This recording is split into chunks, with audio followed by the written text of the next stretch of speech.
రేపటి ట్రేడింగ్ కోసం గమనించాల్సిన విషయాలు క్లుప్తంగా చూద్దాం. 190 పాయింట్ల వరకు నెగిటివ్ గా ఓపెన్ అయిన నిఫ్టీ రోజంతా కూడాను నెగిటివ్ గానే ట్రేడ్ అవుతూ వచ్చింది. ఆఫ్టర్నూన్ సెషన్ లో కాస్త రికవరీ కోసం ప్రయత్నం జరిగినప్పటికీ కూడాను సెకండ్ హాఫ్ లో వచ్చిన సెల్లింగ్ తోటి మరలా లోయర్ లెవెల్స్ గా మూవ్ అయింది. మిడిల్ ఈస్ట్ లో అనిశ్చిత పరిస్థితుల కారణంగా ఆయిల్ ప్రైసెస్ ఇంక్రీజ్ అవడం తోటి మన మార్కెట్లు కూడాను చాలా నెగిటివ్ గా ట్రేడ్ అవుతున్నాయి. లాస్ట్ 1 వీక్ నుంచి నిఫ్టీ చివరికి 227 పాయింట్లు నష్టపోయి 23,639 దగ్గర క్లోజ్ అయితే, సెన్సెక్స్ 829 పాయింట్లు నష్టపోయి 76,034 దగ్గర క్లోజ్ అయింది. వేరే బ్యాంక్ నిఫ్టీ 634 పాయింట్లు నష్టపోయి 55,100 దగ్గర క్లోజ్ అయింది. ఇక సెక్టర్ వైజ్ పర్ఫార్మెన్స్ చూడాలంటే నిఫ్టీ ఆటో 3.2% నెగిటివ్ గా క్లోజ్ అయితే, నిఫ్టీ ఎఫ్ఎంసీజీ 1.7% నెగిటివ్ గా క్లోజ్ అయింది. నిఫ్టీ బ్యాంక్ కూడా 1.14% నెగిటివ్ గా క్లోజ్ అయితే, నిఫ్టీ ప్రైవేట్ బ్యాంక్స్ గానీ పబ్లిక్ సెక్టార్ బ్యాంక్స్ గానీ నెగిటివ్ గానే క్లోజ్ అయింది.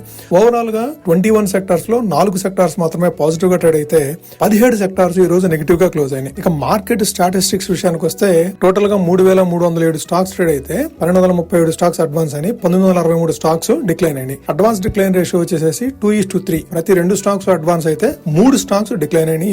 ఈ రోజు మార్కెట్ ఇంత విపరీతంగా కంటిన్యూస్ గా కూడా ఫాలో అవడానికి కారణం బ్రెంట్ క్రూడ్ లో వచ్చిన స్పైక్. బ్రెంట్ క్రూడ్ $82-83 వరకు ఫాలో అయిన తర్వాత మరలా $99-100 వరకు రీచ్ అవడం తోటి మన మార్కెట్ పతనానికి కారణమైంది. ఇక ఈ రోజు మార్కెట్ ఏ విధంగా ట్రేడ్ అయింది, అట్లానే ఈ రోజు వచ్చిన ఆటో స్టాక్స్ పతనానికి కారణం ఏంటి, అట్లానే డిఫెన్స్ స్టాక్స్ లో ఏ స్టాక్స్ లాస్ట్ 1 ఇయర్ నుంచి పాజిటివ్ గా మూవ్ అయినాయి.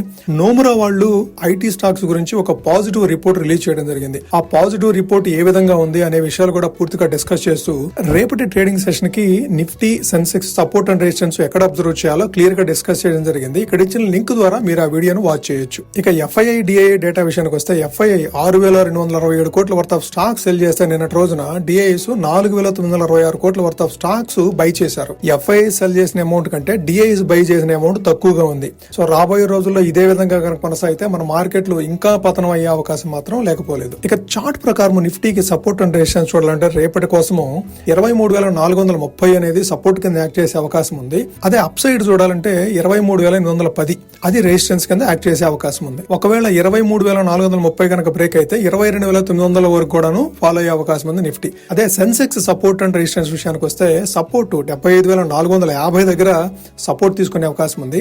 అదే రెసిస్టెన్స్ విషయానికి వస్తే 76,450. ఈ 1000 పాయింట్ల రేంజ్ అనేది సపోర్ట్ అండ్ రెసిస్టెన్స్ కింద యాక్ట్ చేసే అవకాశం ఉంది. ఐదర్ సైడ్ క్రాస్ చేయనంత కాలము సెన్సెక్స్ ఈ రేంజ్ లోనే ట్రేడ్ అయ్యే అవకాశం ఉంది. 75,450 నుంచి 76,450 ఈ 2 లెవెల్స్ మనం కీన్ గా అబ్జర్వ్ చేయాలి. ఆ లెవెల్స్ బ్రేక్ అవుట్ అవునంత కాలము మార్కెట్స్ రేంజ్ బౌండ్ లో ఉండే అవకాశం ఉంది. Thank you friends, please like the video and subscribe the channel for daily content.